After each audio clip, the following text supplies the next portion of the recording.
Muito bem. Hoje nós vamos falar sobre a nossa nona aula da história de Israel. E o tema hoje vamos falar sobre a dominação dos impérios sobre Israel. Bem, então vamos falar um pouco sobre isso, né? Nós falando sobre a dominação dos impérios sobre Israel, nós vamos ver que na aula passada nós falamos sobre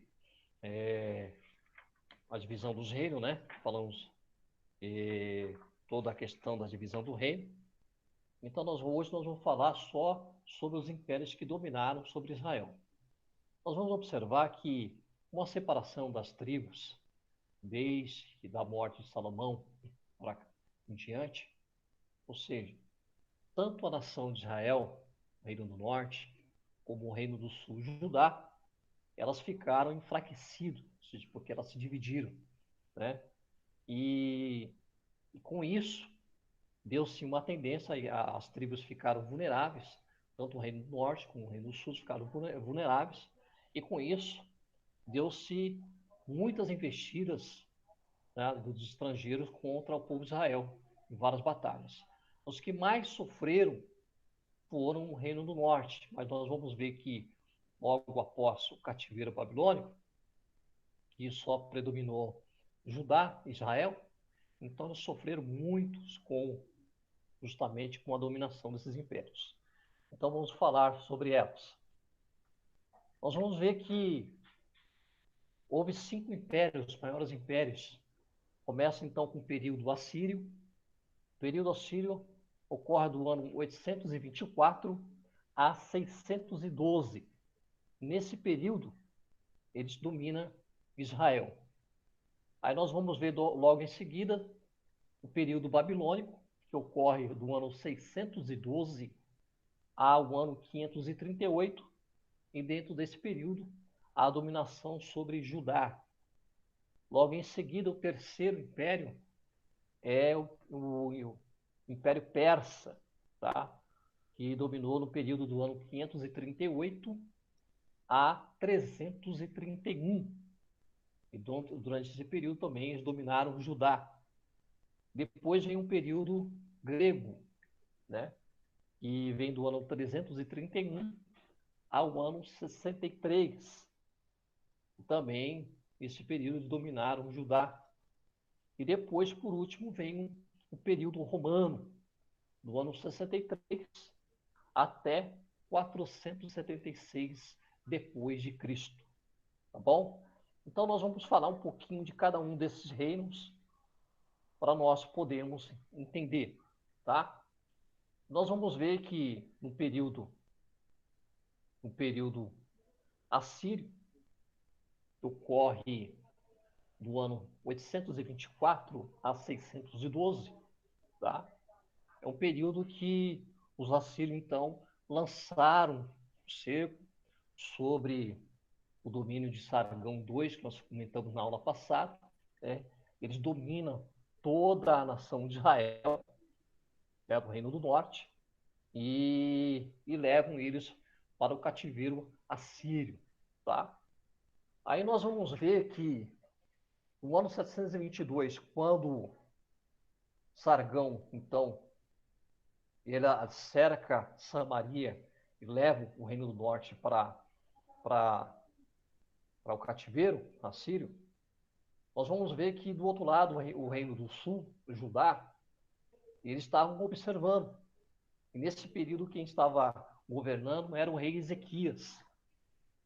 Quando o rei Ezequias percebeu que a Síria invadiu Samaria, conquistou todo o reino norte e levou o cativeiro, o que Judá fez? Judá então pegou, fez uma aliança com o Egito para poder, ou seja, ter condição de lutar. E nesse período então ficou tão tranquilo. E esse momento ocorreu justamente, foi no quarto ano que o rei Ezequias assume. O rei Ezequias assume o reinado quando ele tinha 25 anos. É, ele iniciou o governo com 25 anos, né? Reinou 29 anos. Aí, No 14º ano dele, do seu reinado, acontece justamente no período em que Sargão II entra sobre Samaria. Aí ele faz aliança com o Egito para poder garantir segurança a Judá. Porém, aí nesse período fica um tempo tranquilo. Só que no 14º ano do reinado de Ezequias, nós vamos ver que a Síria se levanta com um novo rei chamado Senaqueribe. E nós vamos ver a história lá que está registrada em 2 Reis, capítulo 18 e versículo 13. Aí nós vamos ver então que Senaqueribe então invade Judá, tá certo? Só que não leva como escravo. Então, para que o povo de Judá não fosse escravo, o que Senaqueribe fez? Vocês vão ter que pagar imposto.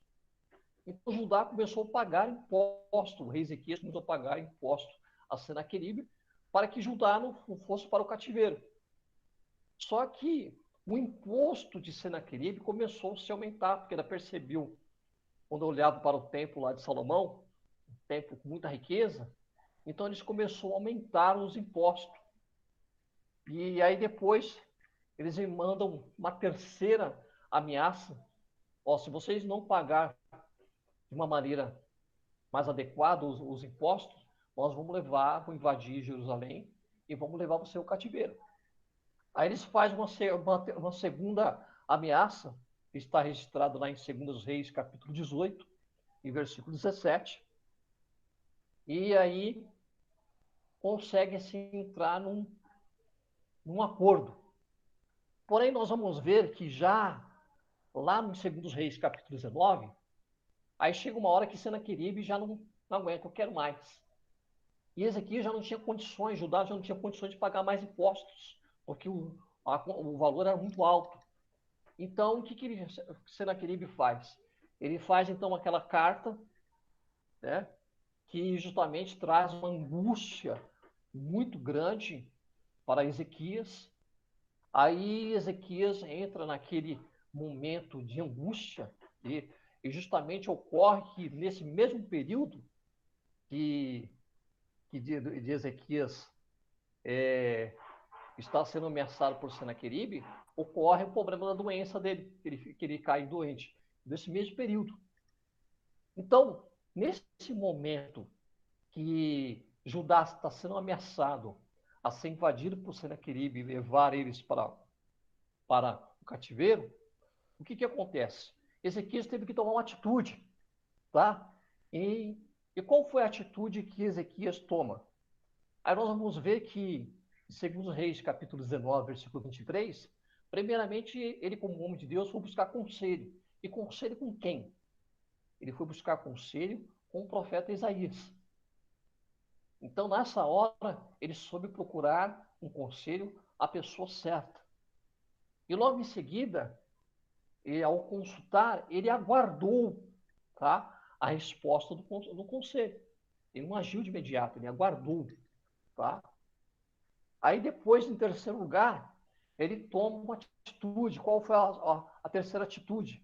Ele fechou toda a reserva de água que tinha na região para que os invasores não pudessem se aproveitarem. Tá? A quarta atitude, nós vamos ver que, registrado lá em 2 Reis, capítulo 19, e também em 2 Crônicas, capítulo 32, nós vamos ver que faz um reparo nos muros quebrados, para que não houvesse nenhum problema. Aí nós vamos ver que em 2 Reis, capítulo 19, lá no versículo 14, vamos abrir nossa Bíblia? 2 Reis, capítulo 19.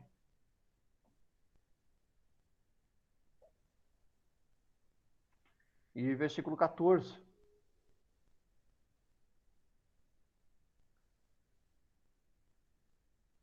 Aí Ezequias recebeu a carta das mãos dos mensageiros e leu.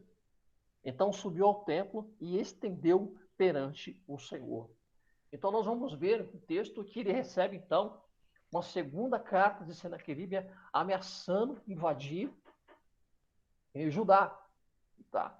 E qual foi o procedimento, a atitude dele quando recebeu essa segunda carta. Ele foi até o templo e entregou nas mãos do Senhor, tá? Ou seja, ele entregou o problema nas mãos do Senhor. Nós vamos ver lá no versículo 15 e versículo 16. E Ezequias orou ao Senhor, Senhor Deus de Israel, que reinas no teu trono entre os querubins.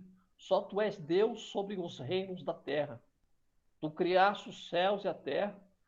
Dá ouvidos, Senhor, e vê e ouve as palavras que Senaqueribe enviou para insultar o Deus vivo. Então ele começa aqui a relatar, né? E nós vamos observar também que ele aguardou, ele apresentou a carta nas mãos do Senhor no templo, certo? Orou o Senhor, apresentou e aguardou a resposta de Deus, certo? Aí nós vamos ver lá no versículo 32 e versículo ao 34 que vem a resposta. Portanto, assim diz o Senhor acerca do rei da Síria: ele não invadirá esta cidade, nem disparará contra ela uma só flecha. Não enfrentará um escudo, nem construirá rampas de cerco contra ela. Pelo caminho por onde veio, voltará. Não invadirá esta cidade, declara o Senhor. Eu o defenderei e salvarei por amor de mim mesmo e do meu servo Davi. Então nós vamos ver que o Senhor dá a resposta e também dá a garantia da vitória para Ezequias. Ou seja, o Senhor agora ia pelejar por ele, certo? Então nós vamos ver que todo esse fato acontece justamente nesse período, tá? Um período assírio. Então, o período assírio, eles se levantam no ano 722. Então, consegue levar o reino do norte ao cativeiro, porém o reino do sul, Judá, eles não levam. Então, Judá fica pagando imposto por um tempo, depois eles ameaçam novamente querer levar em cativeiro, só que aí o Senhor peleja por eles e derrota eles. Certo? Vamos continuar. Alguém quer fazer alguma pergunta?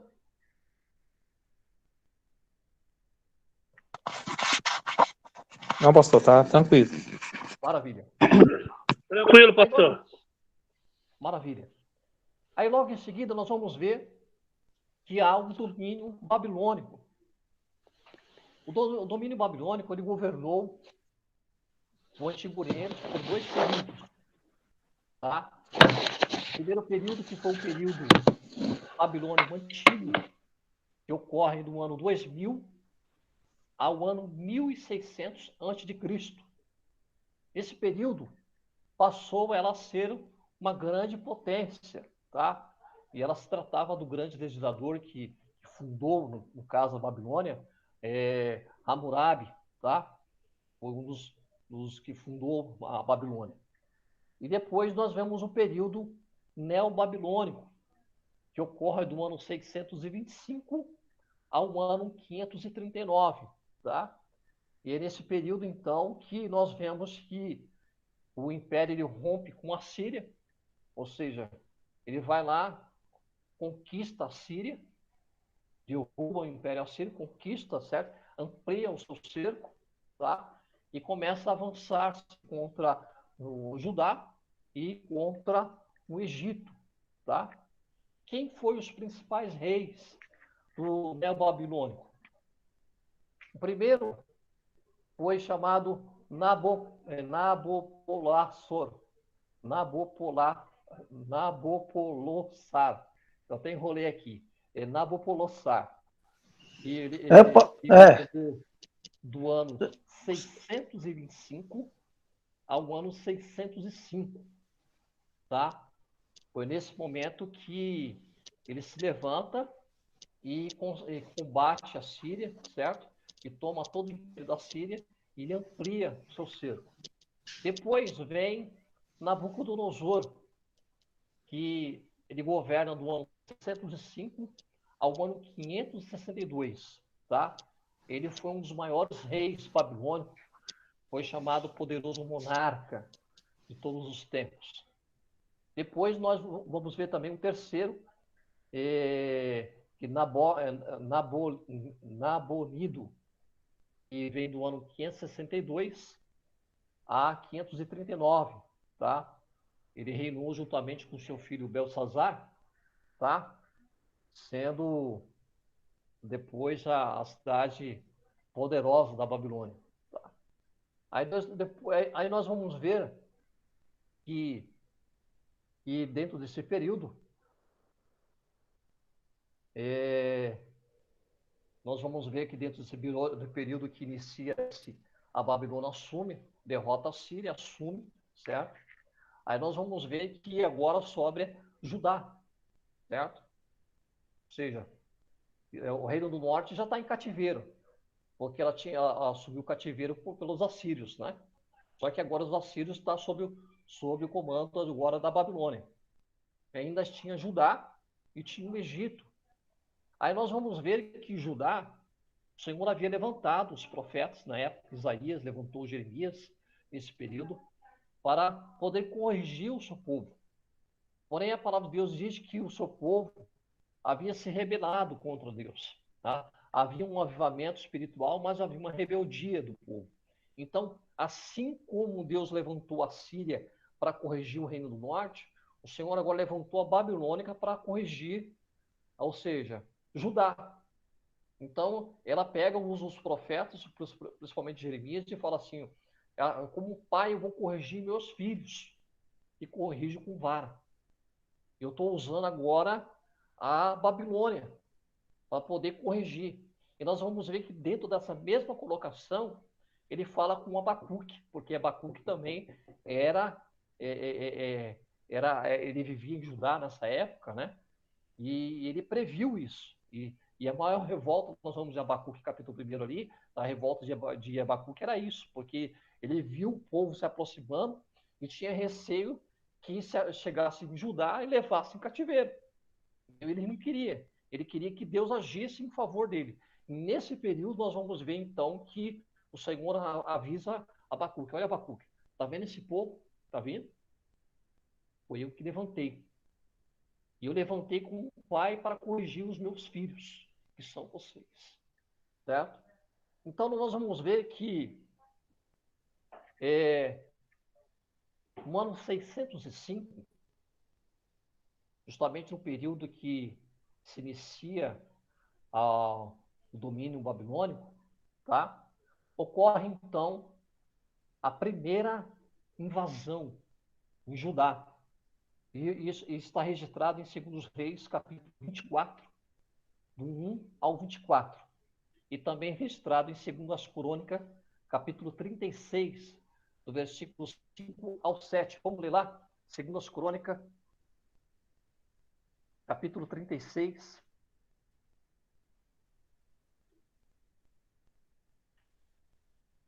Versículo 5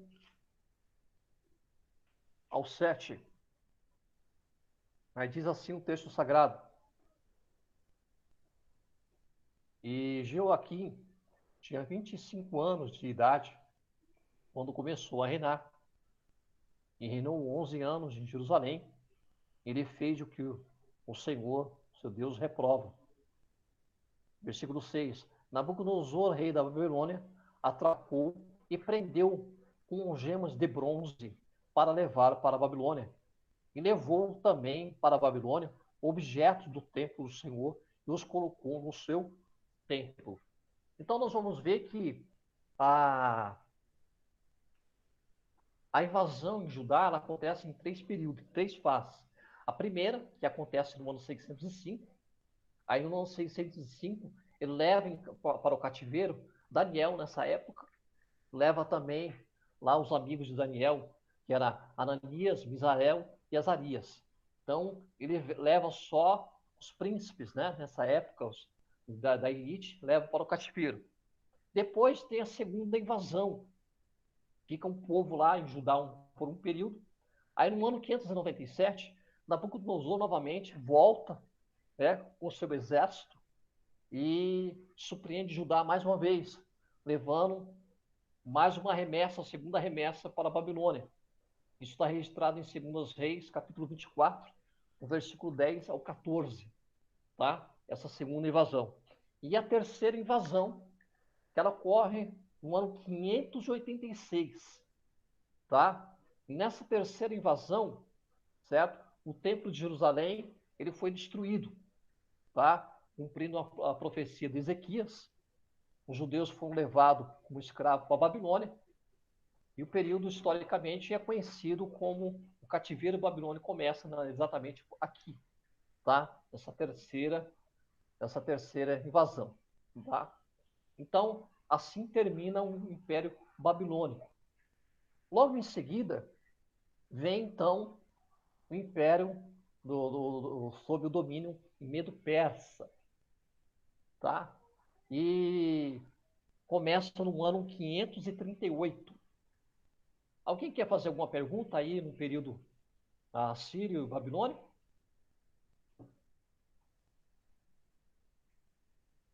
Alguém quer fazer alguma pergunta? Tá tudo ok? Aí tá tudo bem, pastor. Tá tudo bem, pastor. Estamos gostando da história. Eu, particularmente, eu até gosto um pouco de história. Mas é uns detalhes que a gente quase não sabia, né? Quais, por exemplo? Dos reis. Não sabia os reis na verdade, o que a gente muito atento é o rei Nabucodonosor, a Síria, né? Ah, entendi. Nabucodonosor, então os outros nomes aí eu já não sabia. Tá. Mas aí, nesse estudo agora, eu apresento todas essas datas, tá? Os nomes deles. Aí você vai estar ciente. Eu estou resumindo aqui para a gente poder pegar só o principal. Mas tem todos os detalhes. A história de Israel é uma história muito grande, né? Tem muitos detalhes. Então, na medida que você vai estudando as passagens, é que você vai percebendo os fatos, na medida que você vai pesquisando, você vai vendo os acontecimentos. Então, ela é muito rica de informações, tem muita coisa. Então, é naturalmente que, ah, lendo a Bíblia, a gente não vai conseguir observar esses detalhes. É só pesquisando mesmo que você vai ver, ao pé da letra, todos esses detalhes. Tá bem? Então, vamos continuar. Aí vem depois o período Medo-Persa, que começa no ano 538. Então, com o rei Ciro, o rei persa, ele que vai, invade a Babilônia, né? E conquista a Babilônia. Um exemplo, quando nós começamos a olhar a história da Babilônia, humanamente, a Babilônia era impossível de ser conquistada. Era impossível de ser conquistada. Porque era um império que tinha uma verdadeira fortaleza. Ela era não muito diferente de Jericó. Ela era muito semelhante à questão de muralhas. Então, ela era uma verdadeira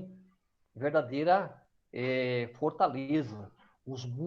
As portas dele eram de porta de bronze, entendeu? Grossa. Não? Então, não era fácil de invadir. Quando Deus levanta o rei Ciro, porque a Bíblia fala que ele é um escolhido, Ciro é escolhido por Deus. Levanta justamente para concluir o período, né, os 70 anos. Aí se conclui os 70 anos, agora então o Senhor levanta Ciro para poder invadir. E Ciro, quando vai criar a estratégia para poder invadir Babilônia, ele observa que era impossível. O que ele faz? Ele vai procurar, ou seja, estratégia subterrânea. Aí o que ele faz? Ele pega os rios que passam, o rio Tigre e o Eufrates, que passava por baixo da Babilônia. Então ele utiliza essas ferramentas, justamente a parte que passa os rios, e entra por baixo, porque se fosse entrar pela fortaleza era impossível. Então ele usa uma estratégia que consegue entrar por baixo do rio e entrar por dentro da cidade e invadiu a cidade e conquistou a cidade, porque humanamente era impossível de invadir. Ninguém conseguia derrubar, porque Nabucodonosor era muito estrategista, era um camarada muito inteligente, entendeu? Tanto foi considerado um dos grandes monarcas, né? E nós vamos ver então que em 538 o rei persa então invade a Babilônia, conquista a Babilônia, né? E então ele permite então que o o povo de Israel pudesse retornar à sua pátria. Só que nós vamos observar que o cativeiro babilônico, como nós já falamos anteriormente, ele foi diferente do cativeiro egípcio, né? O cativeiro egípcio foi um cativeiro que o povo foi escravo verdadeiro, trabalhava duro, né? Eram açoitados. Já no período do Babilônio, o cativeiro babilônico, não foi assim. O período babilônico foi um período de haver, Nabucodonosor, o papel dele era aprender, conhecer as culturas. Ele queria conhecer todas as culturas. Então era querer poder entrar no meio das culturas e se conhecer e se adaptar. Então ele trouxe o reino de Judá, Israel, para o meio deles, para aprender toda a língua, ele também ensinar eles. Entendeu? Então foi uma cultura, um cativeiro muito diferente que se trata. Então não foi um cativeiro doloroso no termo de o povo ser açoitado, não foi isso. Você vai ver que lá na Babilônia, o povo aprendeu toda a tecnologia dos babilônicos, aprendeu a construir, por exemplo, em termos de construção, os babilônicos eram os melhores que tinham, tá? Em termos de arquitetura, em termos de engenharia, eles eram muito poderosos nessa parte.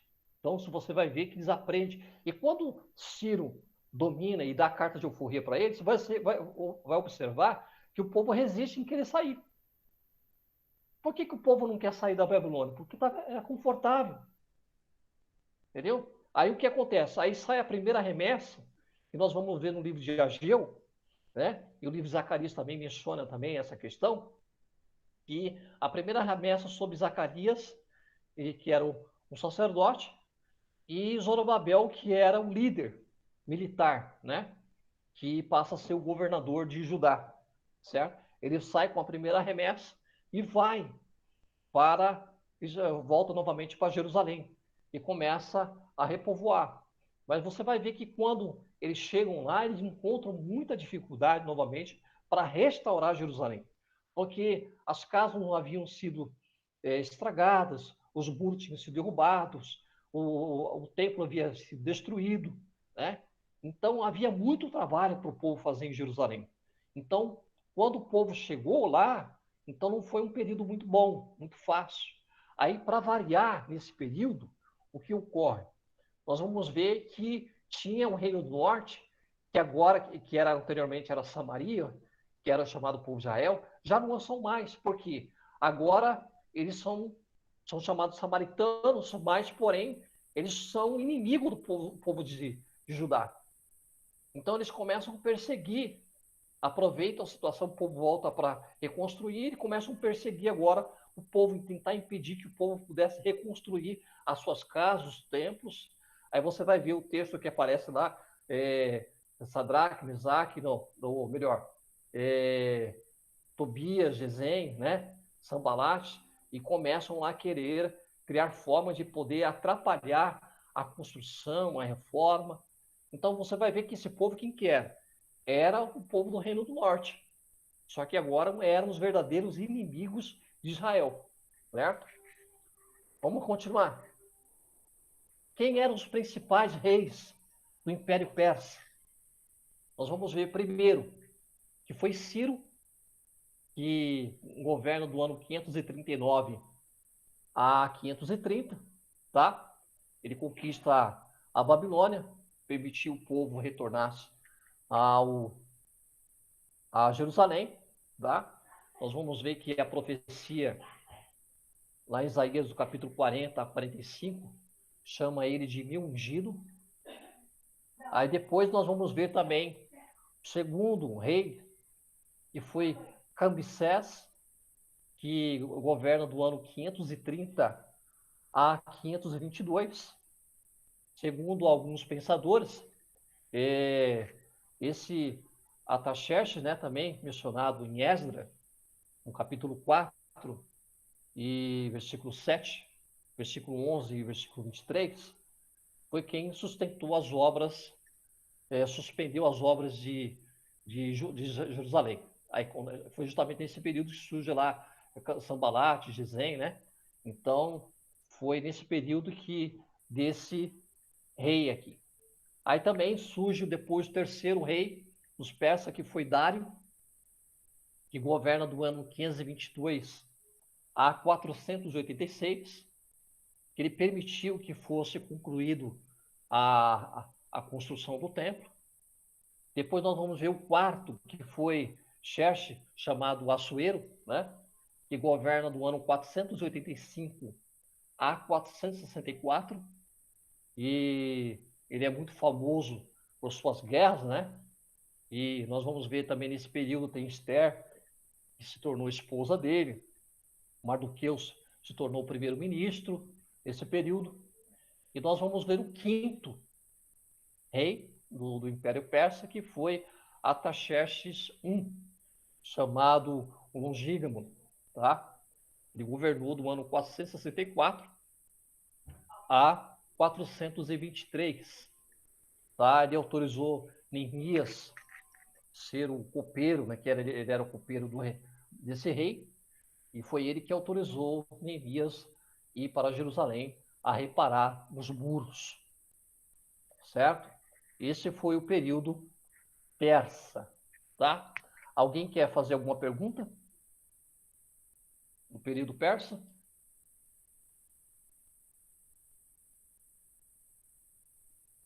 Renato, Marcelo, Jatos? Não, Não, não, pastor. pastor. Ótimo. Tranquilo, suave. Maravilha. Tranquilo. Muito bem. Aí nós vamos ver agora, aqui nesse período dos persas, é um período que já está concluindo, já lá no final de Zacarias. Já está finalizado o período do Velho Testamento. E agora nós vamos entrar justamente no No período... caso, pastor, Hã?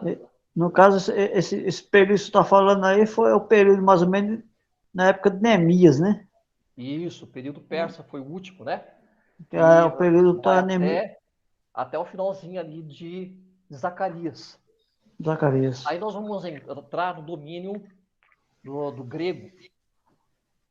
O domínio grego já entra o período interbíblico. O período interbíblico é aquele período dos 400 anos que Deus fica em silêncio. E não, nesse período não há profecia, não há revelação, não há sonhos. O Senhor fica em silêncio. Né? Não há nenhuma manifestação de Deus sobre Israel. Então, o povo, nesse período, eles se baseiam apenas pelos manuscritos, aquilo que foi passado para eles. Então, mas não há nenhuma revelação nesse período, há um silêncio total de Deus. Aí nós vamos ver que nesse período, tá? Surge então os chamados gregos macedônios, né? Que começa lá no ano 333, quando Alexandre, aí, nesse período ainda a Palestina estava sob o domínio aí dos persas.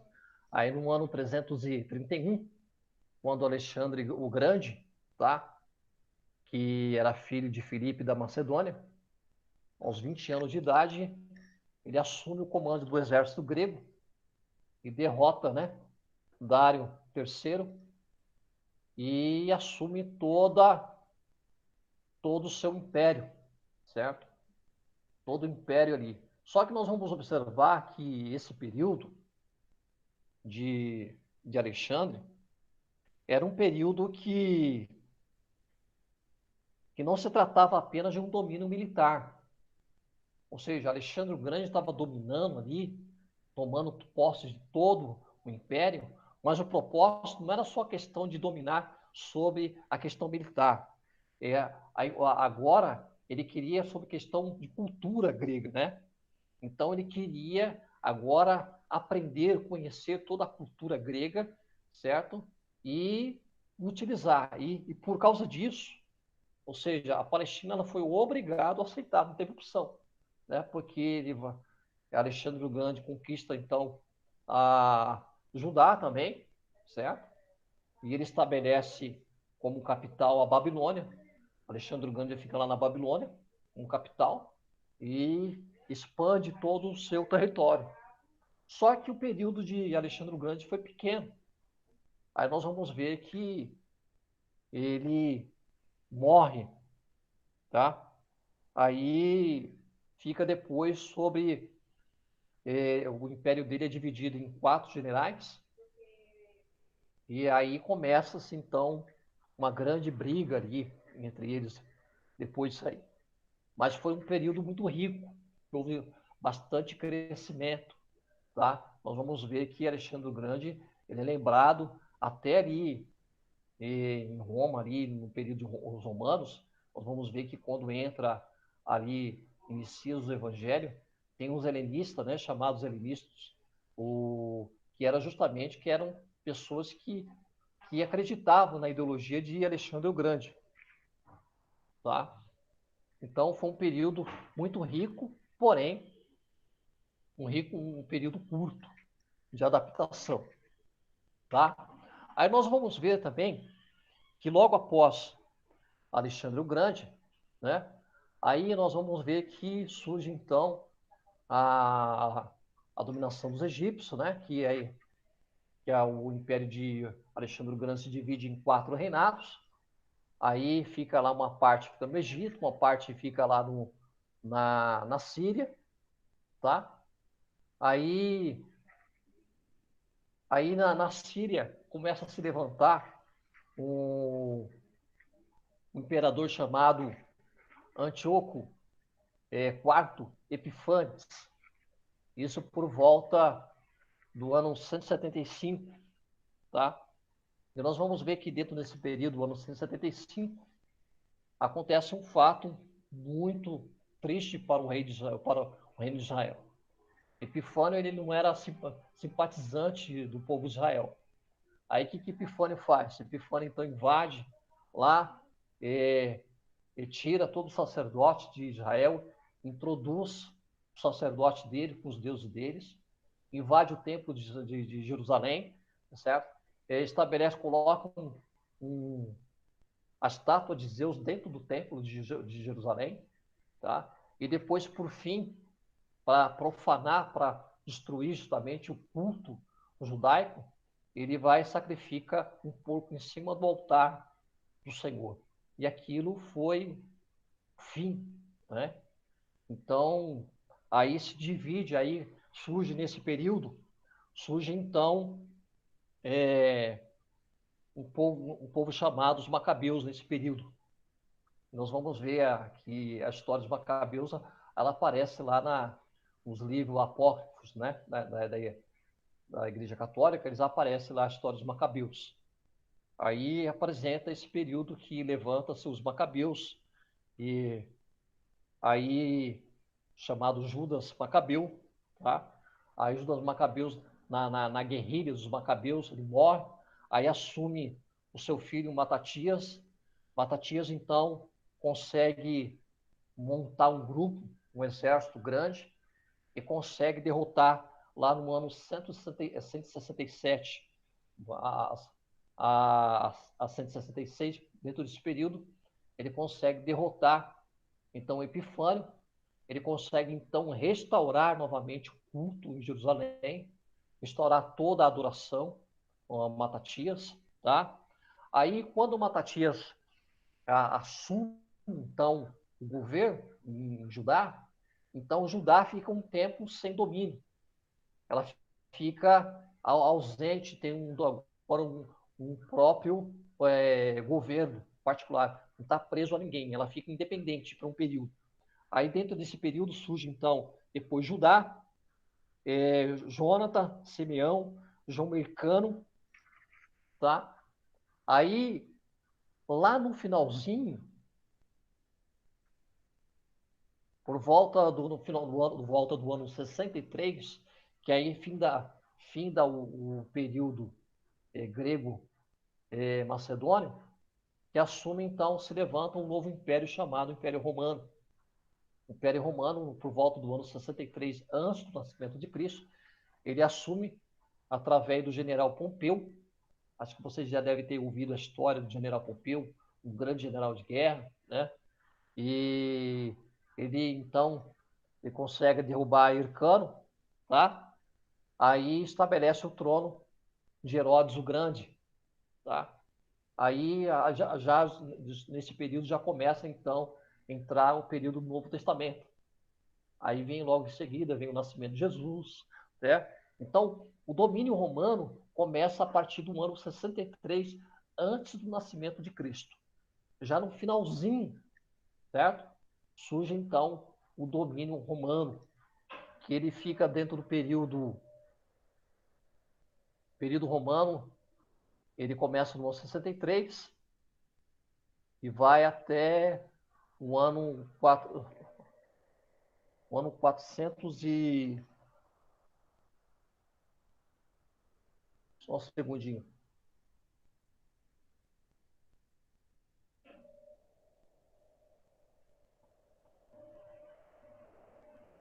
Vou ver aqui, marcar. Ano 63. Enquanto eu vejo aqui, alguém quer fazer alguma pergunta? Alguém quer fazer alguma pergunta? Não, pastor, para mim tudo bem. Tranquilo também, pastor. Muito bem. Não, pastor, Os, está bem imper... explicado, está bem explicado. tá. Os imperadores romanos, que começa lá com Pompeu, né? Aí depois vem Augusto, no ano 27, até o ano 27 antes do Cristo, vai até o ano 14 depois de Cristo. Depois vem Tibério, do ano 14 depois de Cristo, ao ano 37. Depois vem do ano 37 ao 41 vem Calígula. Depois do ano 41 ao ano 54 depois de Cristo vem Cláudio.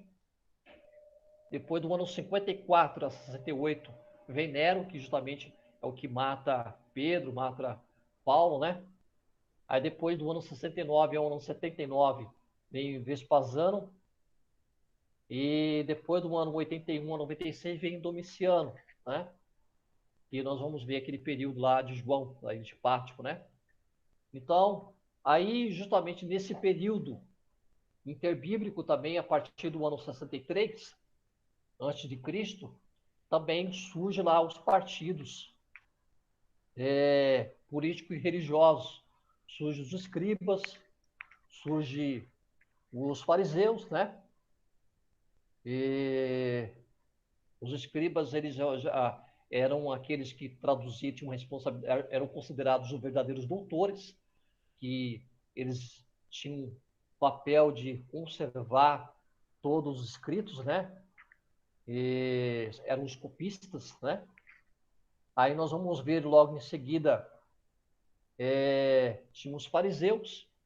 Os fariseus, eles são descendentes lá dos macabeus, por isso que tinham uma boa recepção, né? Pelo povo, que era chamado Partido Povão. Tinha os saduceus, né? E também tinha os essênios. Os essênios tinham os herodianos, tinham os zelotes, né? Então, tinha esses partidos que surgiram dentro desse período chamado interbíblico e vai até ali, nós vamos observar ali os evangelhos a seguir na palavra de Deus. Tá bem? Alguém quer fazer alguma pergunta, alguma menção?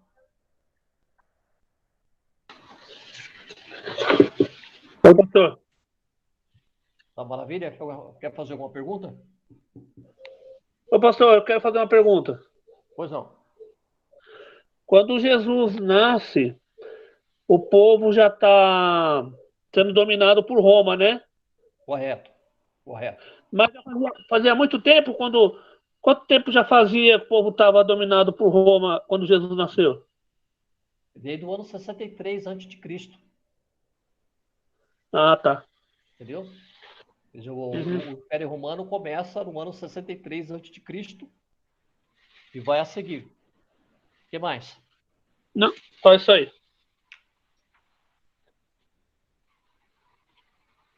Mais alguma pergunta? Jadson? Não, pastor. Tá tranquilo, É, tranquilo. Alcides, Sérgio, Eu só falando um comentário, pois não. voltando atrás, outrora, na época depois que termina o livro de Malaquias, para o Evangelho de Mateus, você lembra que de primeira as Bíblias vinham com 4 folhas em branco? Isso, ela representa esses 400 anos. Isso, agora algumas Bíblias eu acho que não vem mais, né? Não, as novas Talvez Bíblias não. não. Vocês vão ver umas Bíblias só até a década de 90, acho que até a década de 90 as Bíblias ainda vinham. Do final da década de 90 para cá, as Bíblias não produzem mais aquelas três páginas em branco, que elas Muito representam bem. justamente os Esse 400 anos de período. existência. É o chamado Ô, período pastor, interbíblico. Certo? O que mais? É isso mesmo. Só para clarear, recordar essa época aí. Maravilha. Sérgio? ô, pastor, Eu não peguei essa época não, mas deu para entender bem aí a explicação, pastor. Maravilha. Alcides? Quer fazer alguma menção? Luciana? Bastante informação, pastor. É bom a gente pegar a aula Não, no WhatsApp, né, e dar mais uma relida para gravar o melhor. Muito bem. Renato? Eli? Não, pastor, a ideia do Alcides aí é ótima mesmo. Vai precisar dar uma relida aí mesmo, porque eu não sou muito bom de história, não. nem eu. Muito bem. Eu vou enviar também para vocês, tá? Eu vou enviar para vocês esses estudos de hoje e também vou enviar também um resumo do período interbíblico, que ocorre todos esses detalhes com mais detalhes, tá? Apesar que eu já enviei para vocês lá, acho que no início da matéria. Eu já passei para Mandou bem. vocês essa parte, né? No início lá do que nós começamos o curso teológico, nós passamos esse período. Mas eu vou reenviar para vocês poderem dar uma repassada aí, e guardar, tá bom? Então, Deus abençoe vocês. Então, Amém. deixa eu finalizar aqui a gravação.